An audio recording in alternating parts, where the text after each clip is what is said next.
5분이면 끝나요. 그 문턱에서 왜 우리는 멈추고 버티기로 했을까요? 정리의 한 수와 다짐의 무게를 들려드립니다. 재생합니다. 딸깍 소리가 났고요. 거실의 공기가 묵직해졌습니다. 낮고 단단한 여자 목소리가 흘러나왔는데요. 후보자는 타인에게 피해주는 걸 싫어해요. 설득은 부드럽게. 지은호, 그 아이요. 그 한 줄에 박진석은 잔을 내려놓았고 김다정은 손끝을 말아주었습니다. 박영란은 숨을 길게 고르고 고성의 눈동자는 아주 얕게 흔들렸습니다. 박성재는 아무 말 없이 오래된 편지 조각과 감정 결과 그리고 짧은 녹취를 테이블 위에 올려두었죠. 누군가는 눈을 감았고 누군가는 고개를 들었습니다. 오늘 우리가 믿어온 가족사는 이 한 줄로 뒤집히겠구나. 그 생각이 동시에 스쳤습니다. 박성재가 낮게 말했습니다. 길게 말하지 않겠다고요. 누가 지키려 했고 누가 이용하려 했는지 확인만 하자고요. 그 밤 이후 박성재는 잠을 깊게 이루지 못했는데요. 휴대폰 화면 속 단문 메시지가 자꾸 머리를 두드렸습니다. 고성희를 조심하세요. 당신이 아끼는 사람이 위험합니다.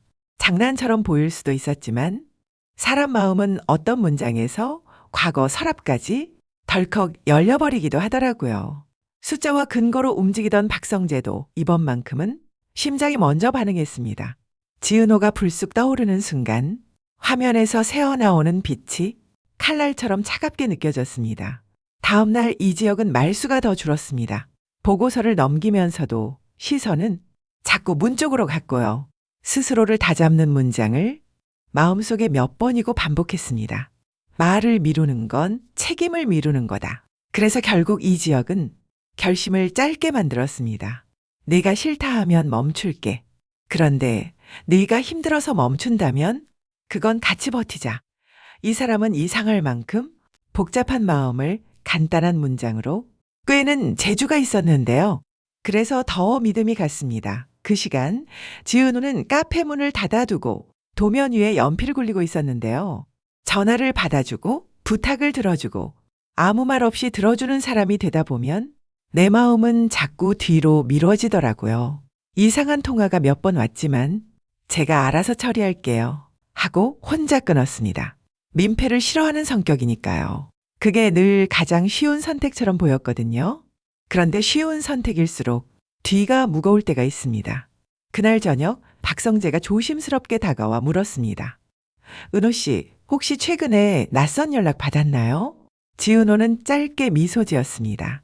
괜찮아요. 이 한마디가 습관처럼 입에서 나왔는데요. 사람은 괜찮다를 자주 말할수록 사실은 덜 괜찮을 가능성이 높더라고요.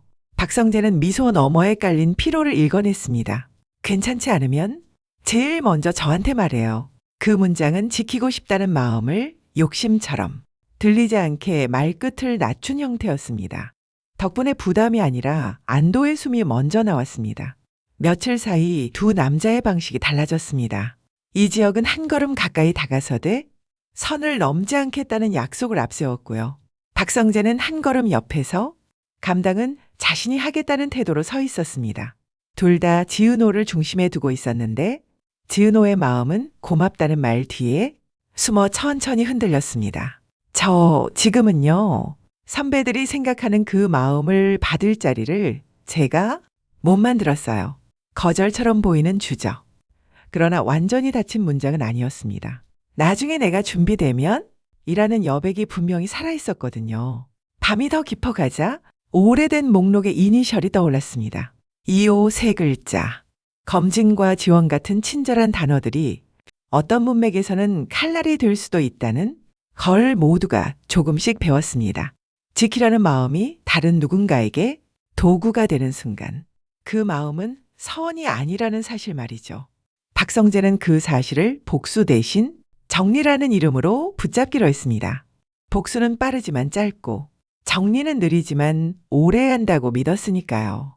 관리인 진술, 목록 사본, 통화 내역, 이동 시간, 감정보다는 사실을 묶어두면 마음이 덜 흔들리는 경우가 있더라고요. 한편 이지혁은 더 솔직해졌습니다. 나 너 좋아해? 말이 떨어지고 나서 눈이 먼저 떨렸는데요. 그 떨림조차 숨기지 않았습니다. 싫으면 멈출게. 대신 네가 힘들어서 멈추면 그건 같이 버텨보자. 지은호는 고개를 숙였다 들었다가 아주 천천히 끄덕였습니다. 그럼 같이 버텨봐요. 사랑이라는 단어를 끝내 꺼내지 않았지만 두 사람은 같은 방향에 서게 됐습니다. 바로 그 순간 먼 발치에서 박성재의 숨이 아주 미세하게 멈췄다가 이어졌습니다. 그는 속으로 다짐했는데요. 사람을 미워하지 않고도 내 마음을 접지 않는 방법을 선택해 보자고요. 누군가의 행복을 빼앗지 않으면서도 내가 지켜야 하는 것을 지키는 길을 찾자고요. 다음 날 박진석의 서재에는 오래된 사진 몇 장이 나란히 놓여 있었습니다. 젊은 날의 웃음이 진실을 가리기도 하고 아주 오래된 거짓을 덮어주기도 하잖아요. 박진석은 작은 먼지를 털어내며 중얼거렸습니다. 늦었구나. 김다정은 아버지 김장수의 약봉투를 챙겨 병원 예약을 새로 잡았고 이상철은 입을 아끼는 대신 옆자리를 지키는 방식으로 가족을 묶어주었습니다. 이 집안은 오래 미뤄둔 말들을 조금씩 꺼내놓기 시작했는데요. 말이 공기처럼 방을 채우자 이전보다 덜 차가운 밤이 오더라고요. 그 무렵 지은호에게 다시 전화가 왔습니다. 너무 친절한 목소리였죠. 간단한 검진만 받으시면 연계 지원이. 그 문장이 끝나기도 전에 이지혁이 고개를 저었습니다. 그만하시죠. 말투는 차분했지만 더는 선을 허락하지 않겠다는 뜻이었습니다. 동시에 박성재는 다른 쪽에서 조용히 기록을 모았습니다. 목록, 통화 기록, 장소, 시간. 이렇게 줄을 세워두면 나중에 누군가 흔들어도 다시 세울 수 있으니까요. 그날 밤 세 사람은 같은 길 위에서 서로 다른 속도로 걸었습니다. 이지혁은 같이 버티자는 문장 하나로 방향을 굳히고 박성재는 덮지 말고 정리하자는 원칙으로 손을 바쁘게 움직였고 지은호는 괜찮다. 대신 괜찮지 않다고 말해. 보는 연습을 시작했습니다. 묘하게도 서로 다른 선택들이 서로의 등을 떠밀어 주더라고요. 누군가가 먼저 내민 손길이 다른 누군가에게는 버티는 손잡이가 되는 시기였습니다. 결정의 밤이 찾아왔을 때 사람들은 다시 한자리에 마주 앉았습니다. 박성재가 조용히 입을 열었습니다. 사람을 대상이라고 부르는 순간 그건 도움이 아니라 계산입니다. 그 선은 오늘 여기서 멈춥니다. 이지혁이 이어서 말했습니다. 네가 싫다 하면 멈출게. 하지만 내가 힘들어서 멈춘다면 난 끝까지 서 있을 거야. 지은호는 두 사람을 번갈아 보다가 처음으로 또렷하게 말했습니다. 오늘은 누군가의 부탁이 아니라 제 마음을 먼저 고르려고요. 그리고 고개를 들었는데요. 길게 돌아서 온 사람의 표정이었습니다. 그때 멀리서 고성이의 낮은 한숨이 들렸습니다. 나는 내 아이를 지키려 했어. 정교하고 친절하던 문장이 그날따라 유난히 차갑게 들렸습니다. 지키려는 마음이 누군가를 도구로 만들기 시작한 순간 그 마음은 선이 아니라는 걸 이제 모두가 알게 되었으니까요. 박영란은 소파 끝에서 USB를 조심스레 밀어주며 말했습니다. 오빠, 누군가는 멈춰야 하니까.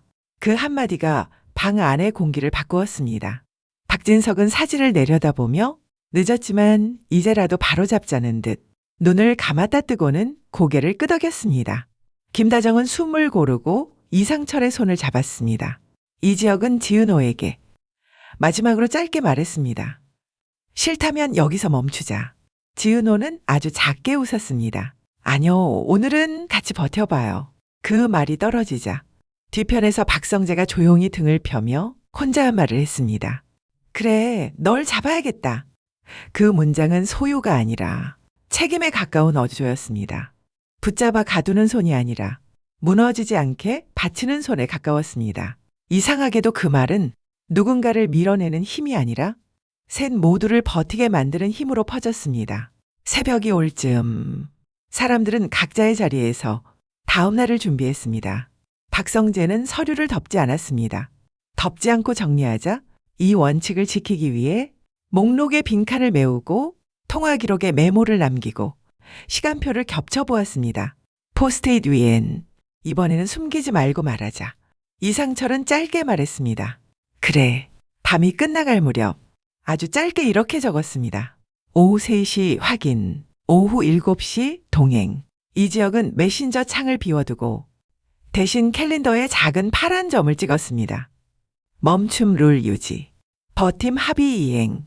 지은호는 카페 메뉴 보드를 지우고 다시 썼습니다. 오늘은 빠르게 쉬어갑니다. 계산대 옆에는 작은 쪽지가 놓였죠. 괜찮지 않으면 말하기. 이 이야기는 여기서 멈추지 않을 겁니다. 누군가는 멈춰야 했고, 누군가는 남아야 했고, 누군가는 손잡이를 내밀어야 했습니다. 그리고 어떤 마음은 아직 말이 되기 전에 온도로 남아 있습니다. 다음 장면에서 버튼이 다시 눌리면 거짓은 소리를 잃고 진실은 얼굴을 드러낼 겁니다. 이지혁은 멈춤의 룰을 지키고 박성재는 정리의 원칙으로 들어가며 지은호는 괜찮다를 내려놓고 자기 기준을 세울 겁니다. 오늘 우리가 배운 건 아주 단순합니다. 도와준다는 말이 진짜 도움이 되려면 먼저 묻고 함께 멈추고 같이 버텨야 한다는 것. 그리고 사람의 마음은 대상이 아니라 동의와 합의와 책임으로 이어져야 한다는 것. 끝으로 한 가지만 부탁드릴게요. 이 세계의 다음 장면이 궁금하시다면 구독과 좋아요, 알림 설정을 켜두세요.